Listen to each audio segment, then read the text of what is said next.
Om Tat Sat.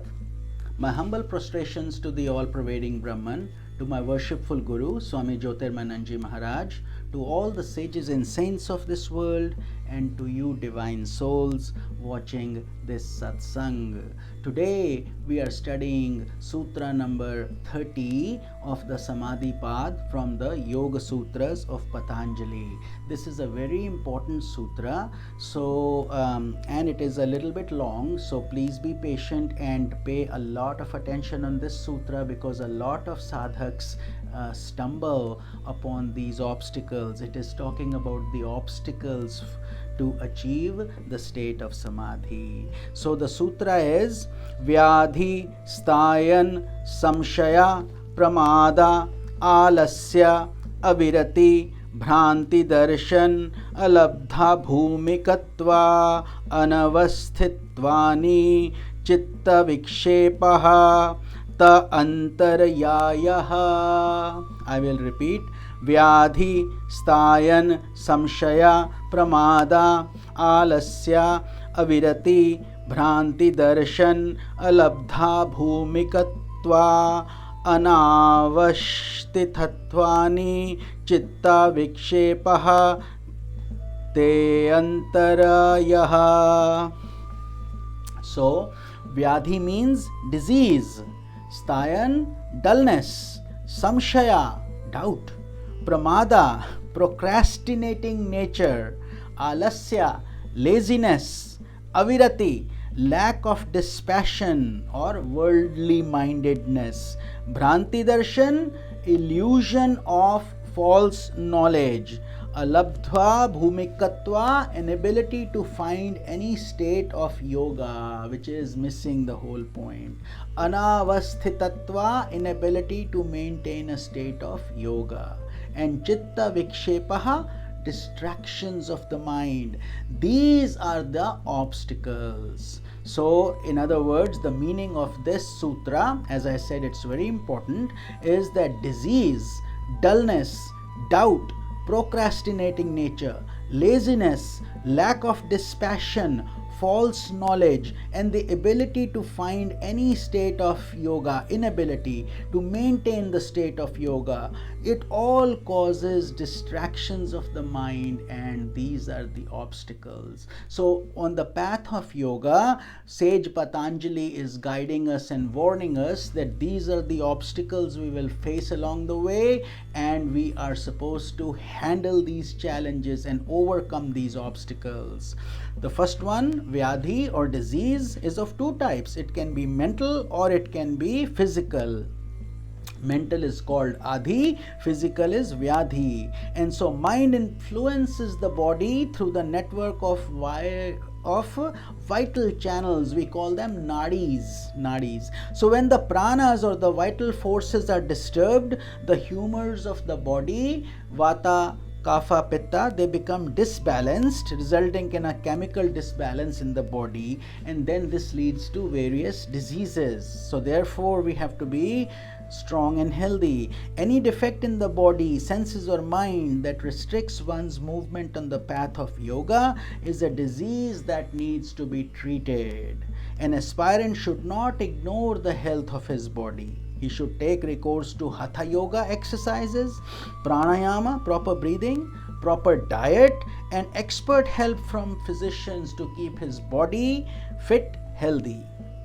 So, the second obstacle people face is dullness or stayan. So when one is dull, there may be willingness to progress on the path of yoga, but there is lack of initiative to pursue the disciplines necessary. So while they want to do it, but when you tell them this asana has to be done like this, they feel like they don't want to put in the extra effort. So dullness comes in. The third one is doubt, which is called samshaya. There's a doubtful nature. We basically say, I'm not sure if I can do it. It refers to your doubting your capacity to practice yoga, as well as the authenticity of the yoga itself. You say, I don't know if this is going to help me, that kind of attitude. When the mind swings between I will succeed in yoga and I may not succeed in yoga, it is in a state of doubt that must be overcome. And the fourth state obstacle is procrastination or pramada. This is the habit of postponing yogic practices for a doubtful future. And we say, okay, I will do it some other day, and that day never comes. So in the meanwhile, we are passing up on a very important progress. So that constitutes pramada, procrastination. Then the fifth one is called laziness or alasya. So whenever tamas is very high, inertia is very high, it causes a sense of heaviness in the mind and the body. And overcome by laziness, one is not inclined to practice yoga. It's not procrastination. Procrastination is where you're putting things off to some other day. In laziness, you just don't want to do it. You feel like your body and mind is not cooperating to pick up that task. So all these are obstacles. Worldly mindedness, that's also a big obstacle, especially in this Kali Yuga, where everybody is getting all these sense perceptions and being bombarded by all these things. So if one is suffering from avirati, which is worldly mindedness, when the senses come into the contact with the objects, what happens? The mind loses its hold on viragya, dispassion, yoga. The subtle desires of the mind for the pleasures of the world have not been transformed by the force of sattva or purity. So inwardly you still have an attraction for them, and suddenly you lose control. So therefore less worldly minded thoughts are encouraged on the path of yoga. Then illusion is another obstacle. It's called Bhranti Darshan. So this practice of yoga is not helping me, you say. It is harmful for me. All kinds of illusions we build up. This form of wrong knowledge is an illusion that we must somehow overcome. Mind plays its tricks, you see. To learn any new thing, it takes self-effort, divine grace, discipline, all these things. And the inability to find any state of yoga, which is alabdha bhumikatva. Due to subtle obstacles, an aspirant may be unable to discover the higher states of yoga, such as success in meditation through samadhi and so on. So while you're still making progress, you feel somebody else is making faster progress and you feel like getting discouraged. But Sage Patanjali says that is normal, keep prodding on. The next one is instability or inability to maintain a state of yoga. It is anavasthitatva. There are other aspirants who are able to get to a different state, but you are struggling with it.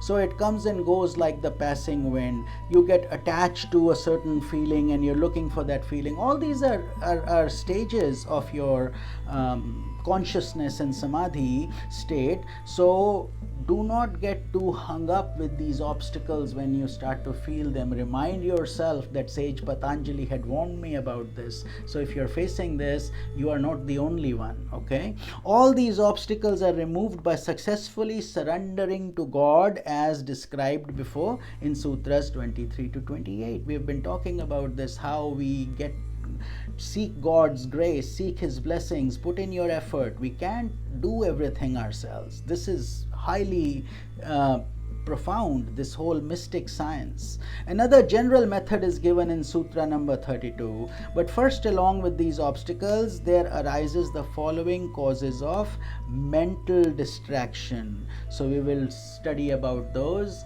tomorrow. Om Tat Sat.